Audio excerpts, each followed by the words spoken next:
so powerful to see the flags touching the pavement. These are flags of all her regiments, right in front of the War Memorial, in salute.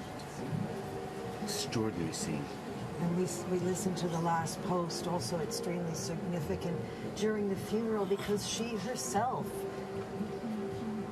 Yes, she had a role in the war she was in service. She took her role very seriously. She begged her father for that particular job in the army at the time of the war, and he eventually let her take it. She used to work she used to transport, I think Jenny might know more detail, but she used to transport, she was a driver. She was a driver, she was a mechanic, yes, she knows her way around an engine, she knew her way under she knows how to strip an engine. Yes, she did. And what an inspiration to so many female infantry, women, soldiers in this country, in our own country, Canada also. And of course she continued to love driving. There's always even last pictures of her driving her Land Rover. So the geography here, this is the Mall, correct? Moving toward Buckingham Palace. The procession will make its way, as we saw the coffin go down the Mall in the other direction on Wednesday. Now she will pass by one more time the house she lived in as a small girl, really. Yes, her final moments at a house she didn't really care for. It was the office, but she spent a lot of time there. And during the war, her parents would not leave London, and she and her sister Margaret would also not leave London, but they were sent to live for a time at Windsor Castle, and they used the dungeons of Windsor Castle as bomb shelters. That's when I think we famously heard her for the first time, wasn't it? During that time when she and her sister Margaret gave that beautiful radio address to other children in the UK who found themselves terrified as well by the bombs of the war. The war was something that she really stuck with her, and she talked about the day and that moment when outside Buckingham Palace the crowds were saying, "We want the king, we want the king," and she was allowed to sneak out with her sister and just soak up the atmosphere.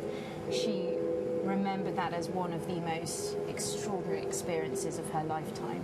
You're looking at, that is the Queen Victoria Monument that you're seeing at the top of your screen. Right behind it is Buckingham Palace, and it's where we've seen thousands upon thousands, as we do again today. Here is Prince George and Princess Charlotte with Princess of Wales, and is that Camilla, the Queen Consort, behind in the back of the Rolls Royce with them as the family follows those on foot. And the children may take part in the procession later. That's something they're still thinking about. See how they manage through this one. And then they'll be in the congregation at Windsor, but they may not be in the procession. Of course, the Victoria Monument is significant because it was Queen Victoria that established Buckingham Palace as the sort of major seat of monarchy in 1837 when she took it over as royal residence. It's remarkable sitting here. We can hear the thud of the guns and the boom of the bell. The bells tolling, the bands It adds marching. to the solemnity. There's a particular toll of that bell as well. It's singular, isn't it? Like a dirge. You could really call it out amongst other sounds of bells. Now this must be one of the most famous avenues in the whole of the UK, the Mall. And I would say the world. I mean, it really is an iconic... Yeah. It is the royal I know route. you're very modest, Jenny, about the geography here and the landmark capital of the world, but this is one of them. But never have I seen it so thronged with people, and never have I seen it so completely silent. Yes.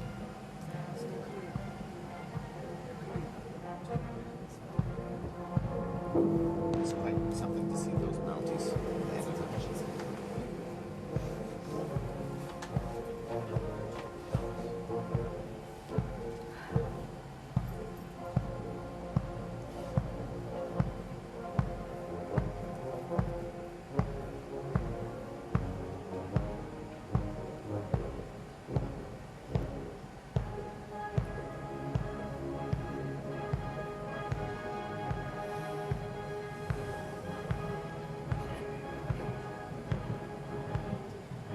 also with submarines covering both weddings, and this definitely has a completely different feel. The number of people, masses of people here wanting to take part and having an opportunity to take part is so different. I want to mention.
The procession now moves under Admiralty Arch. There's still a fair distance to go to Wellington Arch, but I'm struck by the fact